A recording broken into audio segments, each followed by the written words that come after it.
السلام علیکم۔ خیر جاوید کے ساتھ آپ دیکھ رہے ہیں کشمیر آن لائن۔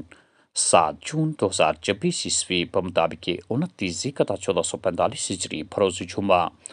ڈالتے ناظرین آج کے خبر نامے پہ ایک نظر۔ تمام گیا سارا یا ختم 12ویں جماعت کی سالانہ امتحانی نتائج کا اعلان۔ امتحان میں کامیاب امیدواروں کی شرح فیصد 74 درج۔ لڑکیوں نے ایک بار پھر بازی مار لی۔ گرین ویلی ایجوکیشنل انسٹیٹیوٹ کی انوشا گل اور وفا فیروز نامی 2 طالبات 498 نمبرات کے ساتھ سر فہرست۔ سوشل میڈیا پر توہین آمیز post. Government medical college NIT سری نگر میں تدریسی سرگرمیاں معطل۔ ملوث طالب علم کو فارغ کیا گیا ہے۔ واقعے کی سنگینی کو دیکھتے ہوئے انکوائری کمیٹی تشکیل دی گئی ہے۔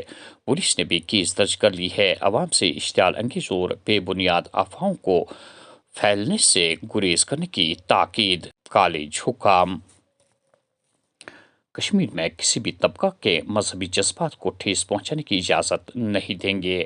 پولیس تمام عقائد کا احترام کرتی ہے، فرقہ وارانہ ہم آہنگی پر یقین رکھتی ہے۔ GMC واقعہ میں مقدمہ درج، تحقیقات جاری۔ جھوٹی افواہیں پھیلانے والوں کے خلاف سخت کارروائی کی جائے گی۔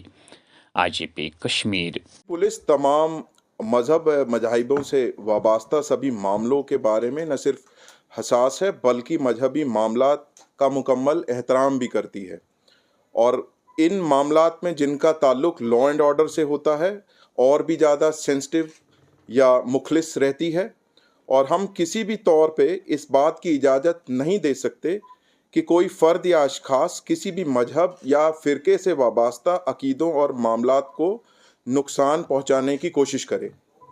اس معاملے میں جو کہ حال ہی میں GMC سری نگر میں پیش رفت آیا ہے، جموں کشمیر پولیس نے بروقت کارروائی انجام دی ہے اور کیس درج کرا ہے، جس کی باضابطہ کارروائی جاری ہے۔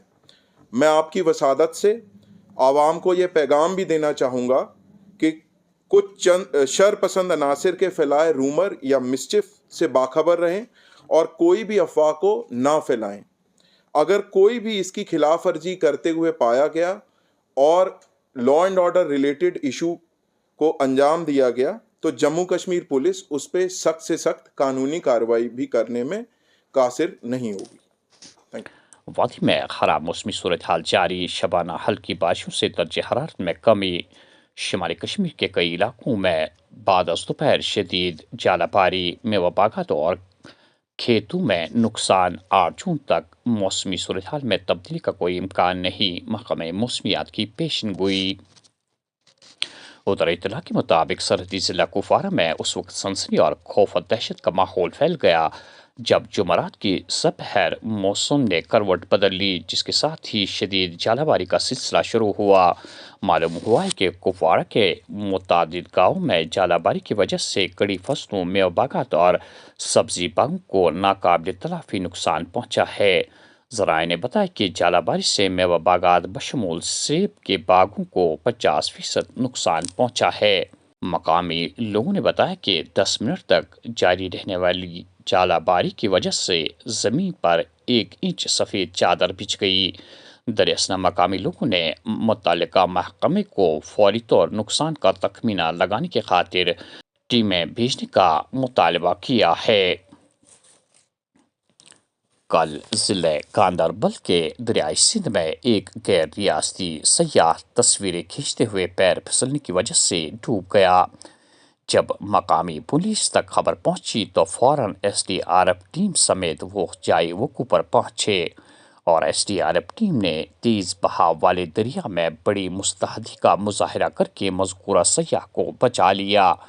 حالانکہ حکام نے پہلے ہی مقامی اور سیاحوں کو دریائے سندھ کے کناروں پر جانے سے منع کیا ہے۔ عام لوگوں نے پولیس اور SDRF کی قیمتی جان بچانے پر کافی سراہنا کی ہے۔ لوک سبھا انتخابی نتائج سامنے آنے کے بعد NDA کی جانب سے حکومت سازی کے لیے تیاریاں جاری۔ نریندر مودی 9 جون کو لگاتار تیسری مدت کے لیے وزیر اعظم کے عہدے کا حلف لیں گے۔ حلف برداری کی تقریب میں مختلف ممالک لیڈران مدعو، بنگلہ دیش اور نیپال کے وزرائے اعظم کی شرکت طے۔ NDA قومی ترقی کو آگے بڑھائے گا اور علاقائی امنگوں کو پورا کرے گا۔ ہم ہندوستان کے 140 کروڑ لوگوں کی خدمت کر کے ایک وکست بھارت کی تعمیر کے لیے کام کریں گے: وزیر اعظم نریندر مودی۔ شمالی کمان کے فوجی کمانڈر کا دورہ رام بن، ڈیلٹا فورس میں آپریشن تیاریوں کا جائزہ لیا، فوجی اہلکار سے بھی بات چیت کی اور انہیں کسی بھی ہنگامی صورتحال سے نمٹنے کے لیے تیار رہنے کی ہدایت دی۔ جموں کشمیر اور لداخ ہائی کورٹ کی جانب سے 10 جون سے گرمائی تعطیلات کا اعلان، ہنگامی نوعیت کے معاملات کی سماعت کے لیے جموں اور سری نگر میں جج نامزد۔ لوک سبھا انتخابات میں جموں کی 2 نشستوں سے جیت درج کرنے والے بی جے پی کے دونوں ممبران پارلیمنٹ کو ہنگامی بنیادوں پر نئی دہلی طلب کر لیا گیا ہے۔ حجاج کو گرمی سے بچانے کے لیے سعودی حکومت کا بڑا اقدام، عرفات میں گرمی کی شدت کم کرنے کے لیے مسجد نمرہ کے ارد گرد سڑکوں پر سفید رنگ کر دیا گیا ہے۔ اور آخر میں یہ خبر کہ ادبی سنگت کشمیر کے اہتمام سے کل سیمینار ہال کلچرل اکیڈمی میں معروف ادیب اور دانشور غلام رسول آزاد بھڑانہ کی یاد میں ایک تقریب کا انعقاد کیا گیا ہے۔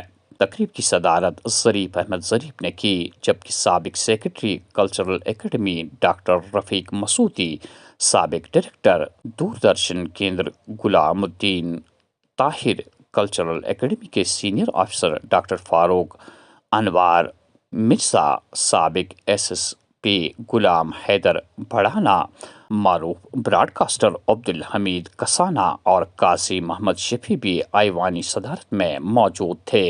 تقریب پر غلام رسول آزاد پر خصوصی شمارہ رسالہ روداد قوم کی رسم رہنمائی انجام دی گئی۔ اس موقع پر مقررین نے غلام رسول آزاد کی زندگی اور ادبی خدمات کو اجاگر کرتے ہوئے انہیں خراج عقیدت پیش کیا۔ غلام رسول بھڑانہ آزاد سے میرا تعلق قریب 40 سال کا ہے۔ سوپور کالج، کشمیر یونیورسٹی، محکمہ اطلاعات، radio Kashmir, culture academy, Doordarshan.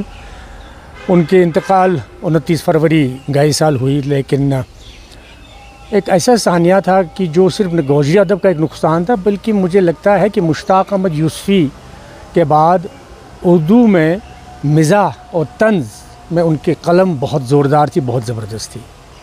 آج یہاں کلچر اکیڈمی کے ہال میں ان کے لیے خراج عقیدت کا جو پروگرام تھا، یہ ایک اس کی بھی ضمانت ہے کہ ایسے شخص بلائے نہیں جا سکتے۔ ناظرین، یہ تھی آج کی خبریں۔ دیجیے میزبان حیا جاوید کو اجازت۔ اللہ نگہبان۔